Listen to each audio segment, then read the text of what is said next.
Segunda carta de Paulo a Timóteo, capítulo 4, a partir do verso 6. Quanto a mim, estou sendo já oferecido por libação, e o tempo da minha partida é chegado. Combati o bom combate, completei a carreira, guardei a fé. Já agora a coroa da justiça me está guardada, a qual o Senhor, reto juiz, me dará naquele dia. E não somente a mim, mas a todos quantos amam a sua vinda. Procura vir ter comigo depressa, porque Demas, tendo amado o presente século, me abandonou e se foi para Tessalônica.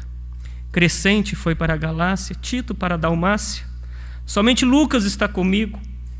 Toma contigo Marcos e traze-o, pois me é útil para o ministério. Quanto a Tíquico, mandei-o até Éfeso.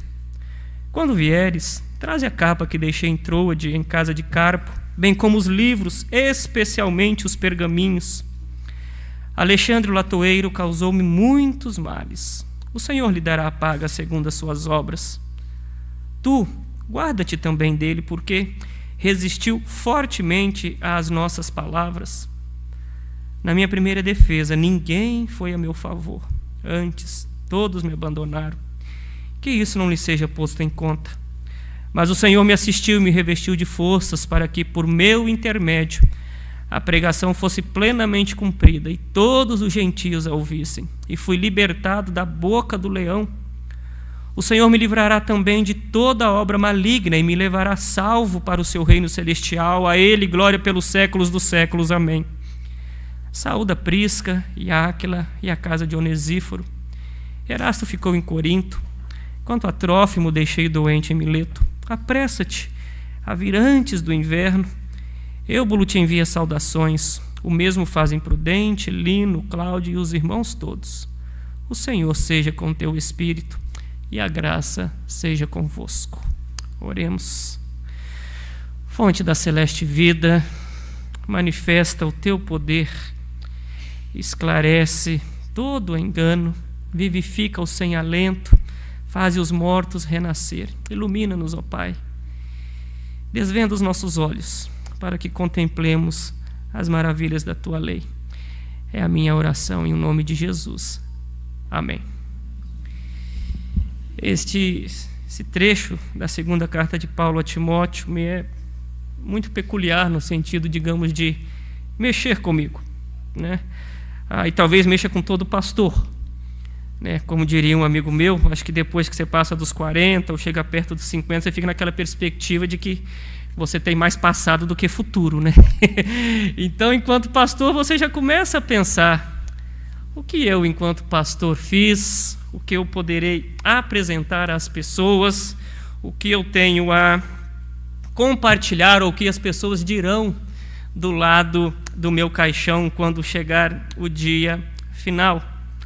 E, particularmente, se eu puder fazer uma recomendação, o sermão do reverendo Hernandes, de todos os sermões brilhantes dele, o que eu mais admiro é quando ele fala da vida do apóstolo Paulo, e um também específico que eu ouvi no Supremo Concílio em 2022, em que ele trata desse trecho também.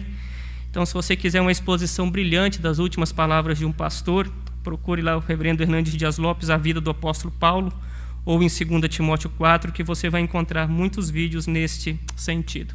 Eu vou pedir, por gentileza, para projetar o slide que eu enviei. E quando nós chegamos, então, e aí eu creio que você já está bem fixado quanto o contexto em que essas palavras são ditas. Quem é que escreve essa carta? São as palavras finais do apóstolo Paulo, como você tem ouvido. Alguém que está na sua segunda prisão, numa masmorra, uma contagem regressiva para a morte.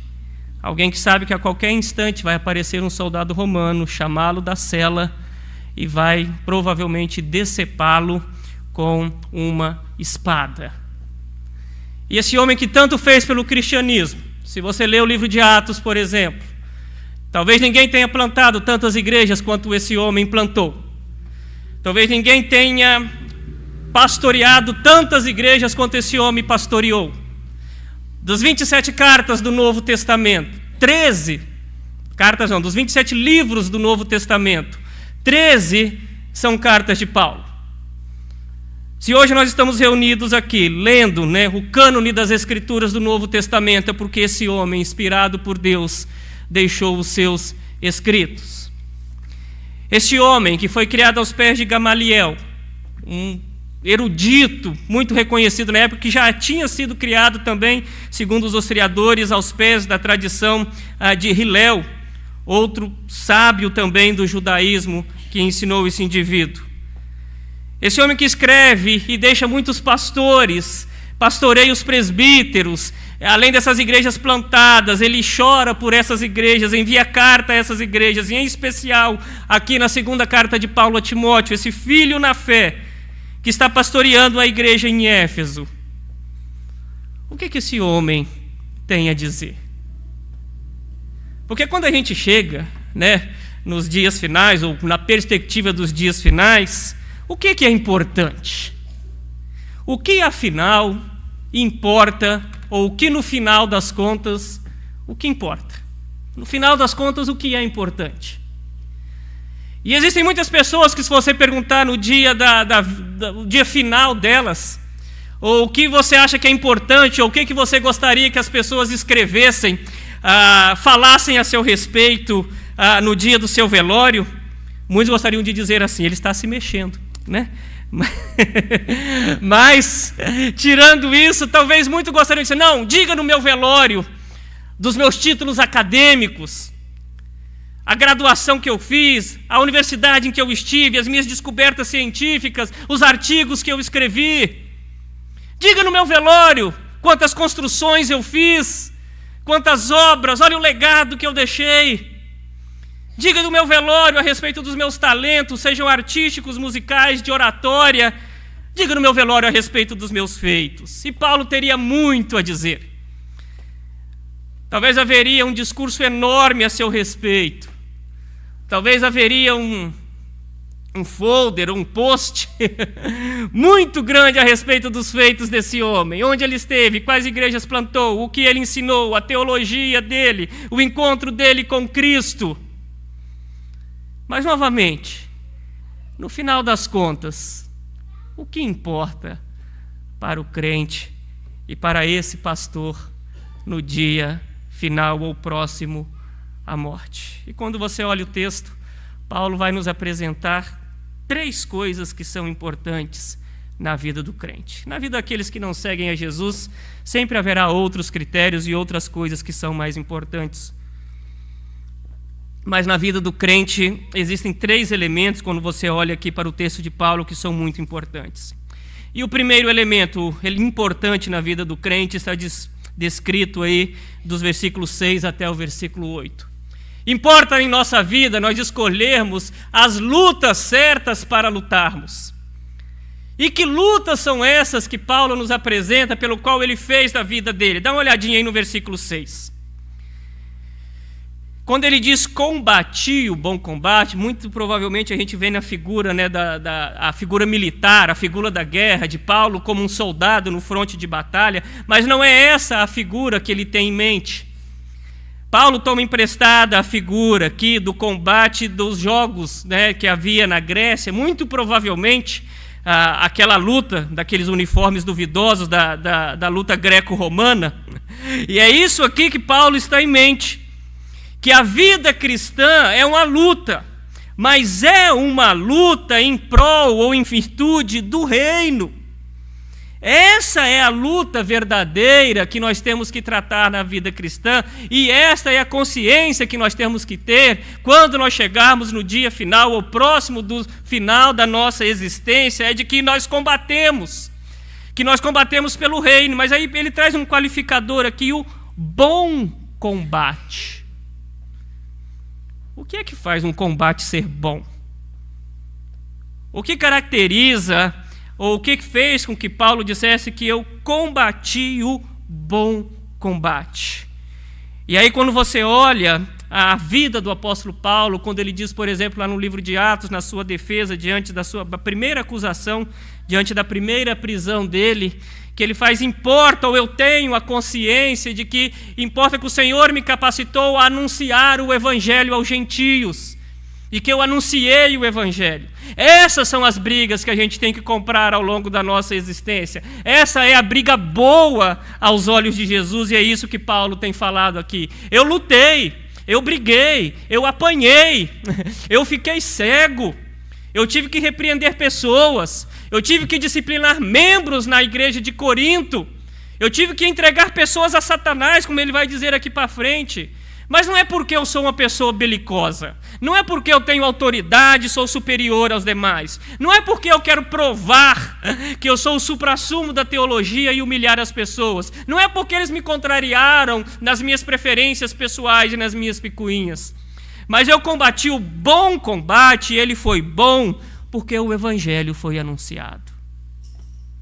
E essas são as brigas, abre aspas, que os crentes e pastores têm que comprar ao longo da sua jornada. A paz, se possível. A verdade ou a luta pela verdade sempre. Mas a luta tem que ser pelo evangelho e pelo anúncio dele. E quantas vezes nós, tanto pastores quanto membros, levando em consideração que essa carta não é só uma carta pessoal a Timóteo, mas que essa carta era lida para a igreja também, nós compramos brigas que não trazem benefício nenhum ao evangelho. É clássico isso. Eu já vi gente sair da igreja ou brigar em igreja por questões tão fúteis.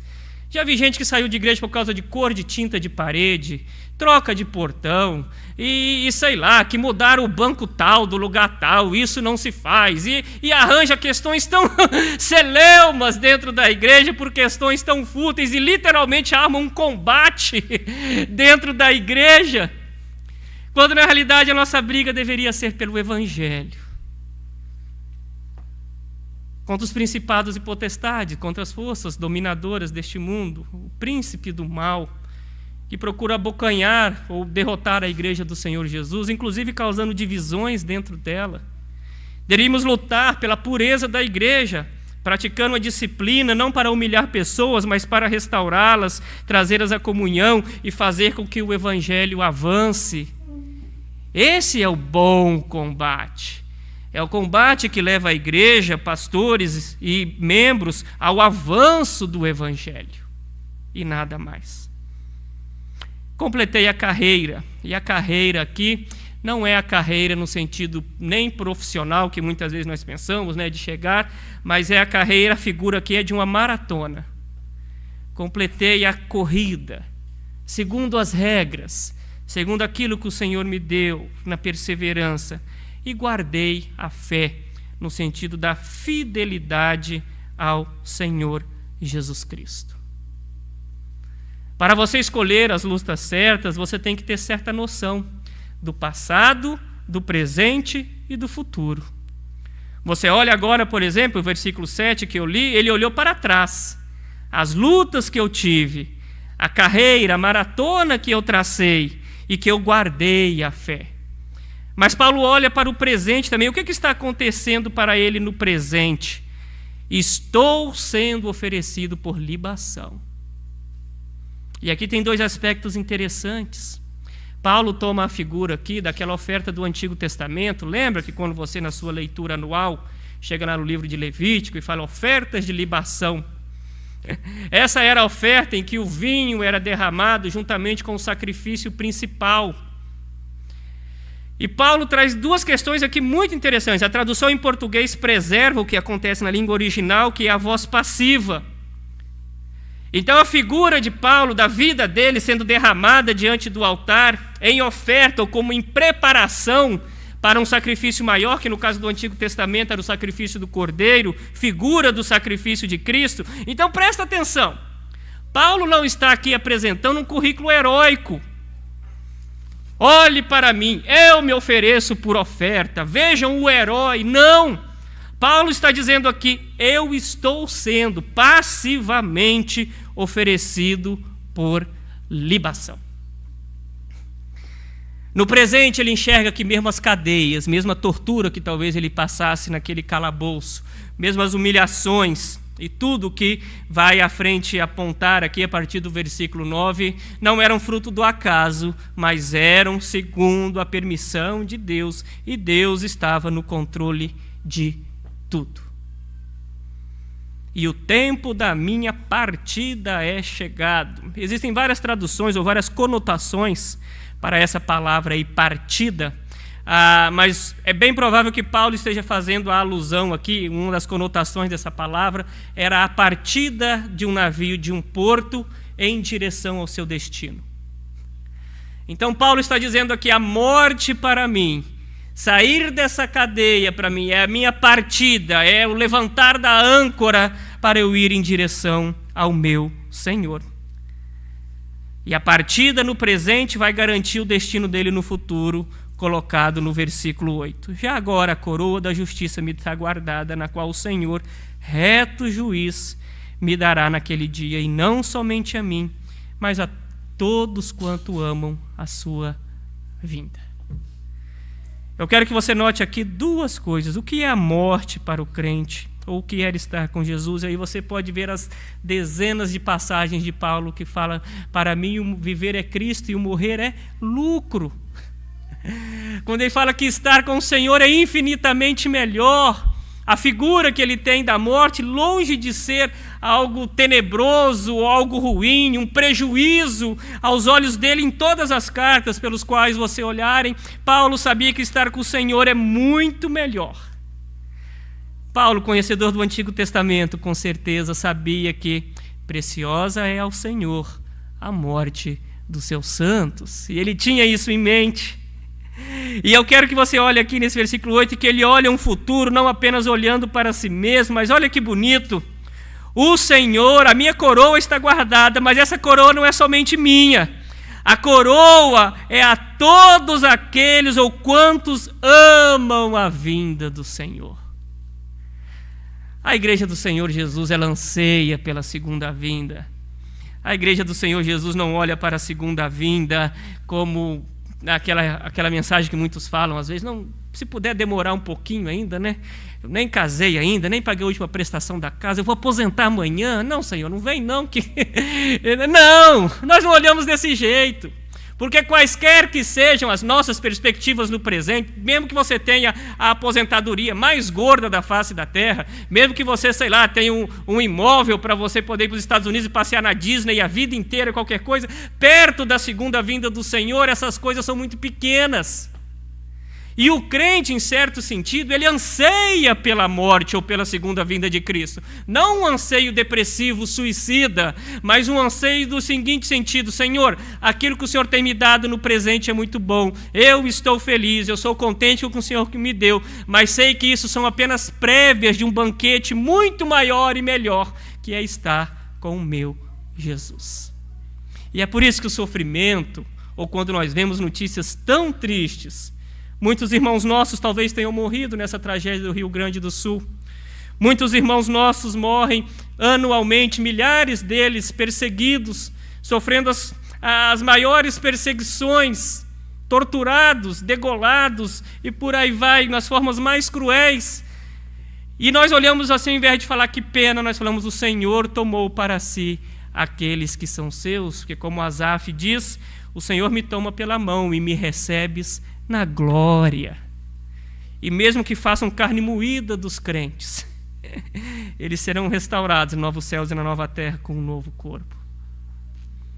Então, meus queridos irmãos, importa quando nós chegarmos no dia final da nossa vida e quisermos fazer essa retrospectiva, que nós tenhamos uma consciência do passado, de que o Senhor nos conduziu em todos os instantes e que nós somos, a nossa vida é uma mera oferta ao Senhor. Uma consciência do presente, aliás, o passado, o bom combate, uma consciência do presente, que a nossa vida é uma oferta no presente em tudo que nós fizermos, e uma consciência do futuro, de que a segunda vinda do Senhor traz para nós, e não apenas para nós, mas esse senso de coletividade a todos quanto amam a sua vinda, que no caso para nós é a sua segunda vinda. É isso que faz os crentes escolherem as lutas certas. É isso que é importante, essa consciência do que o Senhor fez, está fazendo e fará pelas nossas vidas. Mas existe um segundo aspecto que é importante o crente lembrar também, está descrito aí dos versículos 9 até o 16 e a partir do versículo 19 até o 21. Se é importante nós escolhermos as lutas certas, as brigas, abre aspas, corretas ao longo da nossa jornada, também é importante nós lembrarmos das pessoas. E olha para essa lista de Paulo aqui. Novamente eu trago tanta coisa que Paulo podia apontar aqui. Não é verdade? Como um testamento, como herança que ele poderia deixar às pessoas. Mas as últimas palavras dele são voltadas às pessoas. E digo mais, não apenas às pessoas boas ao longo da nossa jornada cristã, mas foram importantes também até as pessoas que trouxeram alguns flagelos para Paulo. Olha a partir do versículo 9, um flagelo da solidão. Procura vir ter comigo depressa. Olha que tristeza esse homem que mais plantou igrejas, se escreveu cartas, que pastoreou pessoas. E ele vai repetir isso daí, apressa-te para vir antes do inverno. E ele vai colocar mais lá na frente de novo. Olha o versículo 21. Apressa-te de novo para vir antes do inverno. Isso vai ser uma sede de Paulo para receber visitas, ou para que as pessoas estejam com eles. E manda trazer com ele João Marcos. Olha no versículo 11. Somente Lucas está comigo. Toma contigo Marcos e traze-o, pois me é útil para o ministério. Lição prática agora, de cara, que nós podemos ter. O gigante da teologia, humanamente falando, o maior plantador de igrejas e anunciador do evangelho, alguém que teve uma comunhão com Deus a ponto de, numa visão, ser levado ao terceiro céu, não era um super-homem. Batia um coração no seu peito, sofria de solidão e tinha carência de pessoas ao seu redor. Havia um coração sedento por relacionamentos dentro do coração de Paulo. Às vezes, ao longo da nossa jornada, nós queremos vender uma imagem de supercrentes ou de uma autossuficiência. Não, me importa eu e Deus. Mas a vida cristã não é constituída apenas do nosso relacionamento vertical. É claro que ele é o canal que alimenta o nosso coração, mas esse relacionamento vertical obrigatoriamente tem que se desdobrar em relacionamentos horizontais também para com as pessoas que estão ao nosso redor. E isso acontece por meio do ajuntamento, por meio da igreja. E ele traz aqui a figura de João Marcos. Toma contigo Marcos. Aqui é um estudo de caso. Se você pegar a biografia ou o relato do livro de Atos, João Marcos começa a caminhar com eles e, no momento, ele desiste da viagem e volta. E abandona Paulo e Barnabé. E, no segundo momento, João Marcos tenta voltar. Paulo falou, esse aqui não. Paulo não quis viajar com Marcos novamente depois do abandono. E esse que uma vez abandonou a Paulo durante o ministério, agora nos dias finais, o que Paulo está dizendo? Traz-me comigo João Marcos, pois me é útil para o ministério. Aquele que aos nossos olhos talvez seria inútil, ou aquele que talvez aos olhos de Paulo foi inútil ao longo alguns anos atrás, agora tem um relacionamento com o apóstolo restaurado e é útil para o ministério. Lição rápida para nós. Nunca é tarde para você restaurar relacionamentos quebrados, para você trazer de novo perto de você pessoas cujos desentendimentos cavaram abismos nos seus relacionamentos. Pessoas que outrora foram inúteis aos nossos olhos tornam-se úteis ao longo da jornada. Mas há um segundo flagelo, que é o flagelo da solidão, o primeiro. O segundo é o flagelo do abandono. E aí você olha, porque Demas, tendo amado o presente século, me abandonou e se foi para a Tessalônica. Crescente foi para a Galácia, Título para a Dalmácia. Parece um êxodo aqui, né? Todo mundo saindo de longe. Somente Lucas está comigo. Quanto a ti, Tíquico, mandei-o até Éfeso. Esse homem que investiu na vida de tantas pessoas foi abandonado e esquecido na prisão. Demas é citado em outras passagens como alguém que ajudou, lá em Colossenses, em Filemão e na segunda carta de Paulo a Timóteo mesmo, ele é apontado como alguém que é um cooperador. Mas agora o versículo 10 diz que ele abandonou e se foi para Tessalônica. Talvez ter a imagem associada com o apóstolo Paulo, um perseguido pelo Império Romano, preso, muito provavelmente acusado de conspirar para o famoso incêndio em Roma.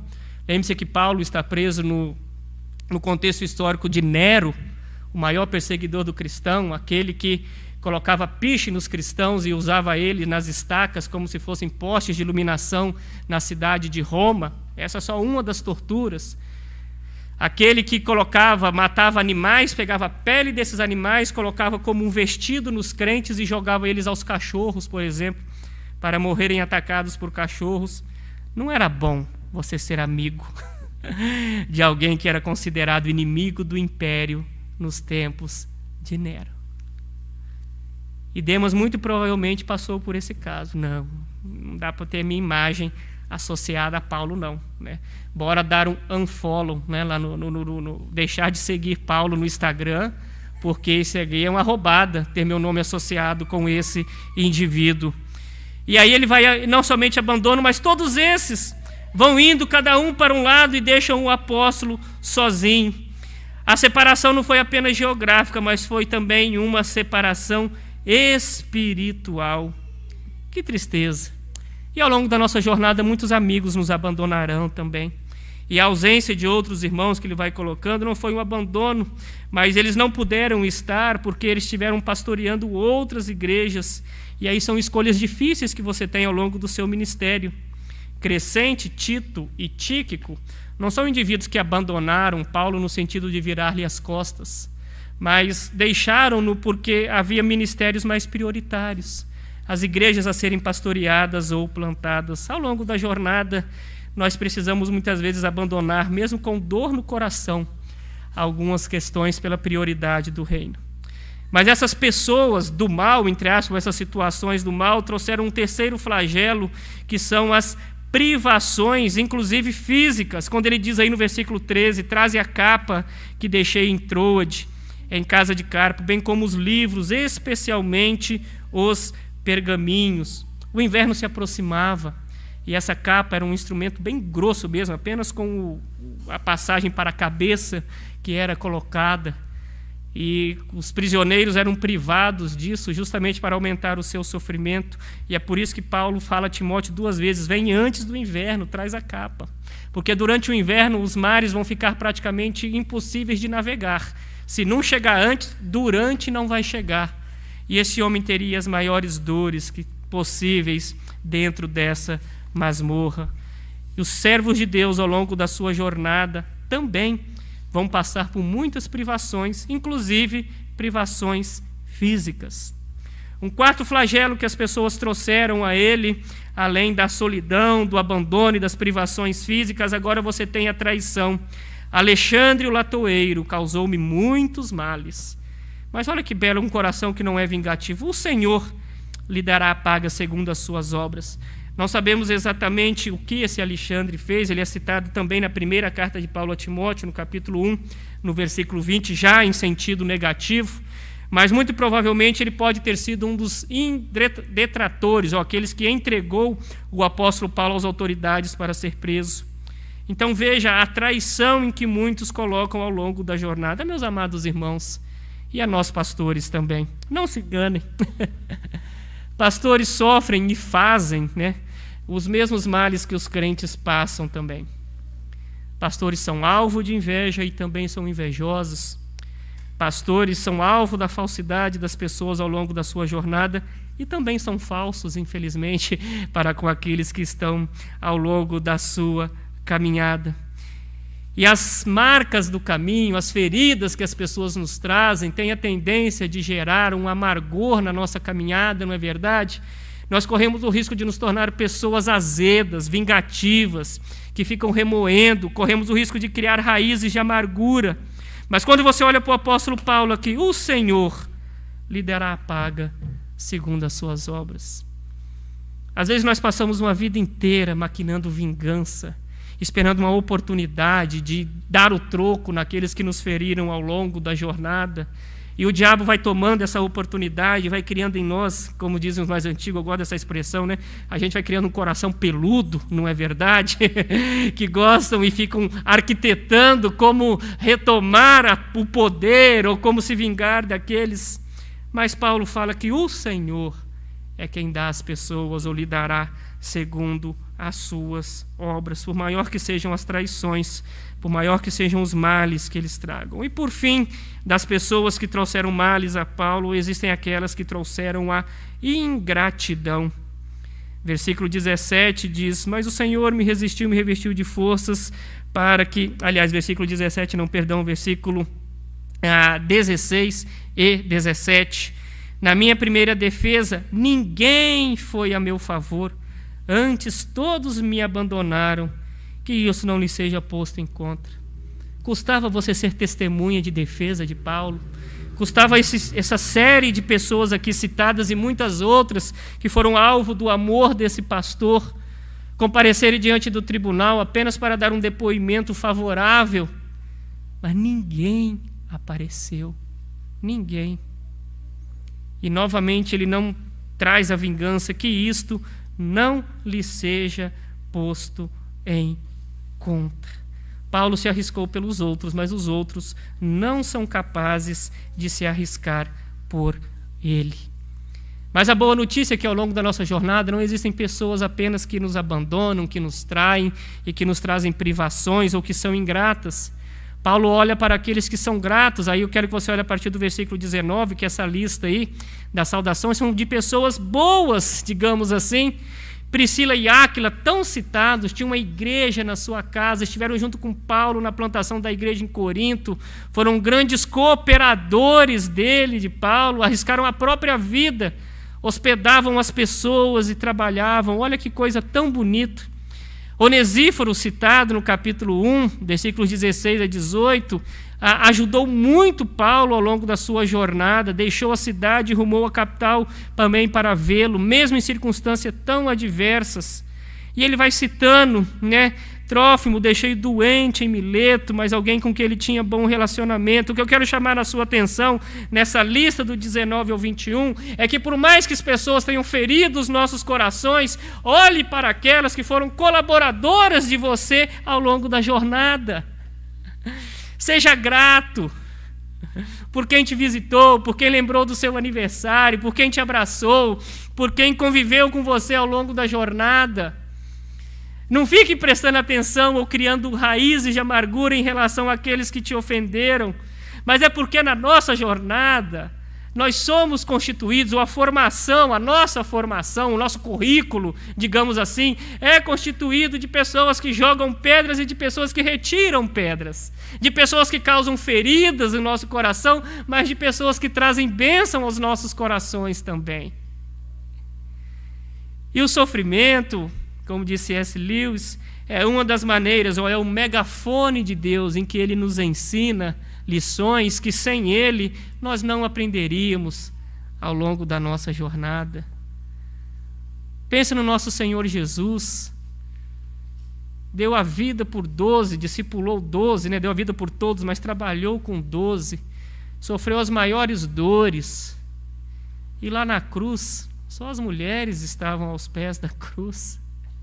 Na ressurreição ninguém estava lá, as primeiras foram as mulheres novamente, e aqueles que ele retomou sequer o reconheceram posteriormente, estavam voltando. Pense nisso. Mas ele simplesmente ama as pessoas e não criou vingança nem coração de amargura. Importa no dia, na nossa carreira final, nós nos lembrarmos das pessoas, tanto aquelas que nos trouxeram males, quanto aquelas que foram bálsamo para a nossa alma e cooperadores. E foque nessas que foram bálsamos para a sua alma e entregue ao Senhor a paga dos erros daqueles que lhe ofenderam ao longo da jornada. Mas existe um último elemento presente aqui, que é importante na vida do apóstolo Paulo. É que o que importa na nossa caminhada final é olhar para trás e entender que o Evangelho foi pregado e que nós estamos adorando a partir do versículo 17. O Senhor me assistiu e me revestiu de forças para que, por meu intermédio, a pregação fosse plenamente cumprida e todos os gentios a ouvissem. E fui libertado da boca do leão. Ele pode ter sido abandonado pelos homens, mas não foi por Deus, porque ele diz que o Senhor me revestiu de forças para quê? Para a pregação do Evangelho. Isso é muito belo, meus amados irmãos. Quando ele olha aqui, talvez tudo o que aconteceu nele com essa lista aí de solidão, abandono, traição, as privações, mas ele fala, o Senhor me revestiu de forças, porque eu sou bom? Não, para que a pregação fosse plenamente cumprida e todos os gentios ouvissem o Evangelho, ou ouvissem a pregação. O que você quer que digam a seu respeito nos dias finais? Ou o que você olha dos seus feitos em relação aos dias finais? A quantas pessoas eu preguei o Evangelho? Quantas pessoas foram lançadas aos pés da cruz pela instrumentalidade da minha vida? Quando o Senhor faz isso, ser abandonado pelos homens, mas assistido por Deus, é um privilégio que os crentes têm, mesmo diante da dor mais profunda. Quando Paulo ficou desanimado com a igreja em Corinto, o Senhor foi até ele e o animou. Durante a terrível tempestade em que ele estava a bordo de um navio, mais uma vez o Senhor lhe deu força e coragem. E agora, nessa prisão romana, o Senhor renova as forças dos seus servos. Sabendo que nós nunca seremos libertos da nossa provação, mas o Senhor sempre vai nos dar poder para suportá-las e o anúncio do Evangelho. O Senhor me livrará também de toda obra maligna e me levará salvo para o seu reino celestial. E esse homem, no dia próximo da sua morte, na sua última carta, sem ressentimento, sem vingança, ao invés de fazer uma carta de acusações, ele encerra com adoração. A ele, glória pelos séculos dos séculos. Amém. Não há algo mais belo, não há algo mais consolador do que termos uma vida voltada para a adoração ao nosso Deus. Irmãos, olhando para a vida do apóstolo Paulo e a famosa pergunta, como é que fica a nossa segunda-feira, eu quero chamar a sua atenção para 4 aspectos, a fim de que nós possamos edificar a nossa vida diante daquele que nos apresentou esse servo de Deus. Primeira coisa, a sua vida é uma oferta ao Senhor. As suas ações no trabalho, o seu desempenho acadêmico, o seu serviço de casa, aquilo que você faz, onde você está, é feito com excelência, com o objetivo de engrandecer o Senhor, que é dono de todas as coisas? Quais são as motivações para as suas ações? Por que é que você busca excelência? Seja nas avaliações do trabalho, no instrumento que você toca, na limpeza da casa, nas notas da faculdade, como marido, como esposa. Qual é a razão que faz com que você busque excelência e faça as coisas bem feitas? A nossa vida não é uma série de ações que nós fazemos para o nosso próprio bem e para engrandecermos o nosso nome. Assim como a oferta de libação era uma prévia de uma oferta muito maior, que é o sacrifício do Cordeiro, as nossas ações em todas as áreas, onde quer que estivermos, em todo momento, devem ser um mero tapete para a glória de Deus, um mero holofote que aponte para o sacrifício de Cristo e a sua obra por nós. Segunda coisa que eu quero que você se lembre é de que não fixe os olhos nas pessoas sob o risco de naufragar na fé. Se Paulo tivesse olhado apenas para aqueles que o abandonaram, que o feriram, para quem o entregou, aqueles que o deixaram sofrer, as igrejas que deram tanto trabalho depois que ele plantou, pega a igreja de Corinto, por exemplo, talvez ele teria largado o ministério. E muitos de vocês conhecem, como eu também conheço, pessoas que naufragaram na fé, porque atentaram os olhos para os outros, puseram sua confiança em pastores, ou quando outros o feriram na igreja, não tiveram a capacidade de lidar, de saber que os erros acontecem. A igreja é uma comunidade com pessoas falhas, mas as ofensas que nós recebemos, mesmo que nós sejamos vítimas legítimas, digamos assim, não devem ser motivos para nós abandonarmos a comunidade cristã. As alfinetadas que nós pastores levamos não devem ser motivo para nós nos tornarmos amargos, abandonarmos igrejas, irmãos ou ministério. Fixar os olhos em pessoas, instituições, é algo muito perigoso, porque são instrumentos frágeis, errôneos ao longo da jornada. Muito cuidado em quem está aos seus olhos. Terceira lição que eu quero trazer à sua conta. Tendo o exemplo de Paulo em relação a João Marcos, tenha um coração aberto ao perdão e não carimbe pessoas com carimbos de inúteis, de sem jeito, de intragáveis, de irreconciliáveis ou qualquer coisa do tipo. Paulo não fez isso em relação a João Marcos, e ele tinha muitas razões para fazê-lo, mas aquele que outrora foi inútil aos olhos se tornou útil. E talvez nós, inclusive nós pastores, perdendo a paciência com muito, a irmã fulana de tal, o irmão falou, aquilo já não serve mais para mim, né? Deus me livre, né? Que vai para outra igreja. Às vezes a gente fala assim, né? A gente põe carimbo nas pessoas. Mas aquilo que nós carimbamos como inúteis, como inválido, como que não quero mais andar junto, o Senhor tira esse carimbo e põe, ele é útil sim. E tenha esse coração aberto para reconstruir. Aquela conversa difícil que você tem que ter com o irmão, com um familiar, com alguém, ou às vezes até com a liderança da igreja, que lhe traz um nó na garganta, lembranças tristes, coisas ruins. Tome coragem e restabeleça essas pontes. Em nome de Jesus.